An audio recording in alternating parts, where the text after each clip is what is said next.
क्या आपने कभी यह सोचा है माँ कामाख्या को तंत्र की अधिष्ठ यात्री क्यों कहा जाता है? क्या आपने उस स्थान की कल्पना की है जहाँ न कोई मूर्ति है न आरती, फिर भी ब्रह्मांड की गूंज वहाँ सजीव हो उठती है? यह मंदिर है माँ कामाख्या का, जहाँ देवी का उपासना नयन नहीं आत्मा से की जाती है, जहाँ सृजन की शक्ति एक शिला के रूप में जागृत है। यहाँ देवी न केवल कृपा देती है बल्कि मर्यादा टूटने पर दंड भी। कभी एक परम भक्त उनकी लीला की मर्यादा लांघ बैठा और देवी के कोप का शिकार बन गया। एक श्राप भी यही जन्मा जो आज तक नर नारायण वंश पर प्रभावी है। कामाख्या केवल एक देवी नहीं बल्कि इच्छा, ऊर्जा और चेतना का स्रोत है। यह वो स्थान है जहाँ सती का सबसे गूढ़ अंग गिरा था और वही स्थापित हुआ तांत्रिक साधना का सर्वोच्च केंद्र। हजारों साधक, अघोरी और योगी यहाँ आते हैं मोक्ष, सिद्धि या बस एक झलक के लिए। तो आइए जाने उस गूढ़ रहस्य को जहाँ इच्छा तप में मंदिर नहीं एक जीवित चेतना है। देवताओं पर तारकासुर का अत्याचार बढ़ता जा रहा था, कोई उपाय नहीं सूझ रहा था। शिव समाधि में लीन थे और उनके बिना कोई समाधान संभव नहीं था। देवलोग चिंतित हो उठे, शिव को समाधि से बाहर लाना अनिवार्य था, परंतु शिव जो सती वियोग में तपस्थ थे, उन्हें ना कोई अप्सरा, ना कोई देवता, ना कोई साधना विचलित कर सकती थी। तब ब्रह्मा, विष्णु और इंद्र ने एक निर्णय लिया। कामदेव को चुना गया। प्रेम और आकर्षण के देवता कामदेव हिमालय पहुंचे, जहां शिव ध्यान की गहराई में लीन थे, और अवसर देख उन्होंने चलाया अपना सबसे शक्तिशाली अस्त्र काम बाण। वो बाण ऐसा था जो किसी भी तपस्वी के मन को हिला सकता था। जैसे ही बाण ने शिव को स्पर्श किया, तपस्या भंग हो गई। शिव की आंखें खुली, पर यह कृत्य उन्हें अनुचित और अपवित्र प्रतीत हुआ। तीसरी आंख खुली और एक ही पल में कामदेव भस्म हो गए। चारों दिशाएं स्तंभ, देवता मौन, प्रकृति भी ठहर गई। तभी एक करुण पुकार उठी। रति की कामदेव की पत्नी वो शिव के चरणों में गिर पड़ी। प्रभु, मेरे स्वामी को लौटा दीजिए, मैं उनके बिना अधूरी हूँ। शिव ने उसकी याचना सुनी। उस प्रेम में कोई छल नहीं था, सिर्फ वीरा और संपन्न था।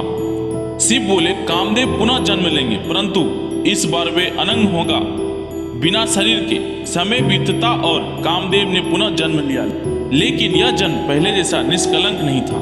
अब उनके प्रभाव में केवल प्रेम नहीं था, बल्कि उसमें वासना, मोह, लोभ और भोग की छाया भी घुल गई थी। देवताओं ने देखा कि जो शक्ति पहले सृष्टि को गहराई देती थी, अब वही शक्ति मोह, भ्रम और बंधन का कारण बन रही है। यह देख भगवान शिव मौन नहीं रहे। उन्होंने एक दिव्य निर्णय लिया। काम की ऊर्जा को अब संयम और साधना में रूपांतरित किया जाए। शिव बोले, एक ऐसा स्थान निर्मित हो जहाँ काम भस्म न हो बल्कि साधना में रूपांतरित हो। विश्वकर्मा और रति के सहयोग से कामदेव ने शिव के आदेश पर एक पवित्र शक्तिपीठ की स्थापना की, जिसका नाम था कामाख्या। यह वही स्थान था जहां माता सती का सबसे गूढ़ अंग योनि गिरा था। नीलांचल पर्वत की छांव में बसी यह भूमि अब केवल एक मंदिर नहीं बल्कि सृजन, ऊर्जा और तंत्र की प्रयोग में भूमि बन गई। यहाँ काम का अर्थ केवल शरीर नहीं बल्कि वो शक्ति है जो संसार को रचती है, स्वयं में रहती है और तप से प्रकाशित होती है। आज भी योगी, तांत्रिक और साधक यहाँ अपने भीतर की इच्छाओं को शुद्धि, शांत और जागृत करने आते हैं।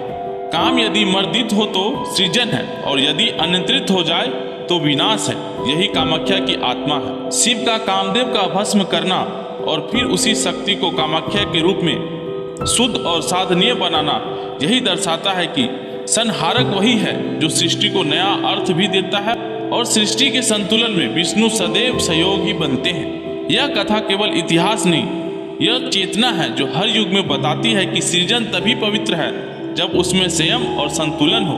भारत की आध्यात्मिक धरती पर जहाँ भक्ति, योग और तंत्र की धाराएं एक दूसरे में विलीन होती है, वही पूर्वोत्तर के नीलांचल पर्वत पर माँ कामाख्या का धाम है। एक ऐसा शक्ति स्रोत है जिसकी ऊर्जा केवल अनुभूत की जा सकती है, समझी नहीं जा सकती। यह मंदिर कोई साधारण स्थल नहीं बल्कि तंत्र की चेतना का सजीव केंद्र है, जहाँ सदियों से साधक, तांत्रिक और योगी अपने भीतर की अग्नि को दिव्यता में रूपांतरित करने आते हैं। माँ कामाख्या को शक्ति के उन रूपों में गिना जाता है जो केवल रक्षा या विनाश की नहीं बल्कि काम की इच्छा, अधिष्ठात्री मानी गई है। संस्कृत में कामाख्या दो शब्दों से मिलकर बना है। काम यानी इच्छा और आख्या यानी कि अभिव्यक्ति। इसका अर्थ हुआ वो देवी जो इच्छाओं को जन्म देती है और उन्हें मुक्ति और साधना का मार्ग भी प्रदान करती है। पौराणिक मान्यताओं के अनुसार यह वही भूमि है जहां देवी सती के शरीर का सबसे रहस्यमय अंग योनि शिव के कंधे से गिरा था, जब उन्होंने तांडव करते हुए सती के अंगों के लिए ब्रह्मांड को विचलित कर दिया था। इसी स्थान पर स्थापित हुआ कामाख्या शक्तिपीठ, जो 51 शक्तिपीठों में सबसे रहस्यमय और तांत्रिक रूप से प्रभावशाली माना जाता है। कामाख्या मंदिर एक ऐसा स्थान है जहां कोई मूर्ति नहीं बल्कि पूजा होती है।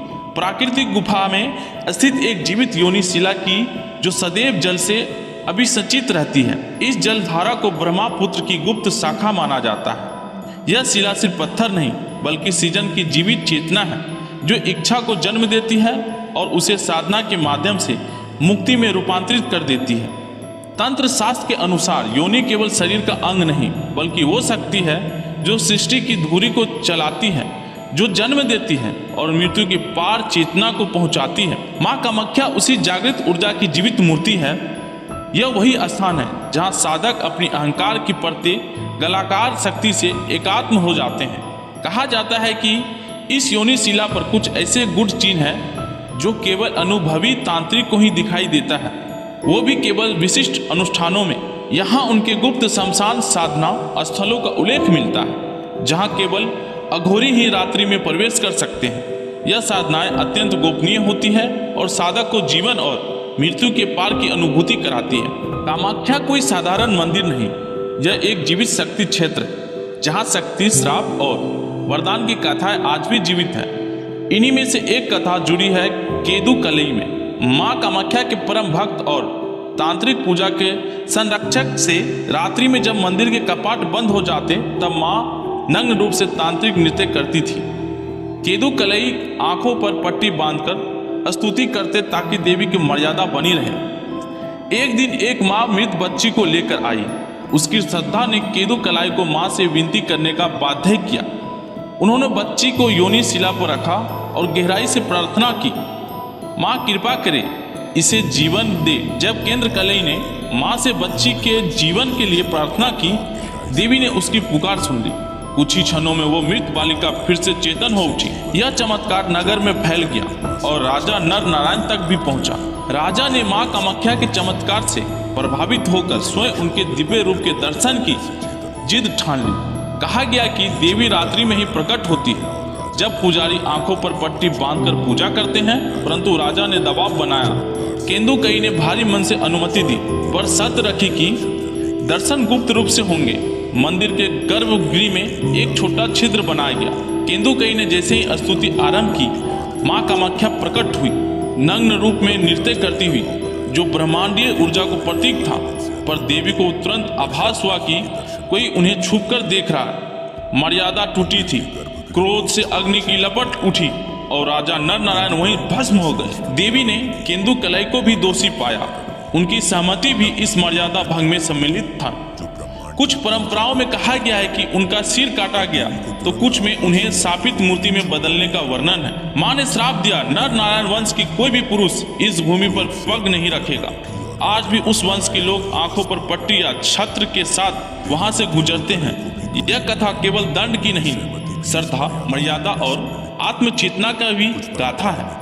कामाख्या वही शक्ति है जो प्रेम, भक्ति और संयम की कसौटी पर हमें परखती है। अगर हाँ तो अपने विचार नीचे कमेंट बॉक्स में जरूर साझा कीजिएगा। हम जानना चाहते हैं कि इस दिव्य कथा को आपने किस रूप में अनुभव किया। कामाख्या देवी का मंदिर कोई साधारण स्थल नहीं, यह एक जीवित चेतना है। यहाँ हर शिला, हर परंपरा, हर मंत्र के पीछे एक रहस्य छिपा होता है।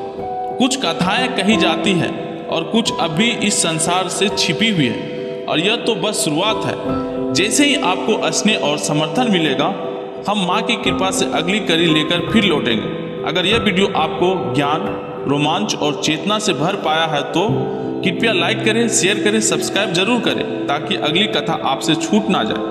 आपका साथ हमारी साधना का बल है। शक्ति, शांति और सिद्धि आपके जीवन में सदैव बने रहे। जय माँ कामाख्या।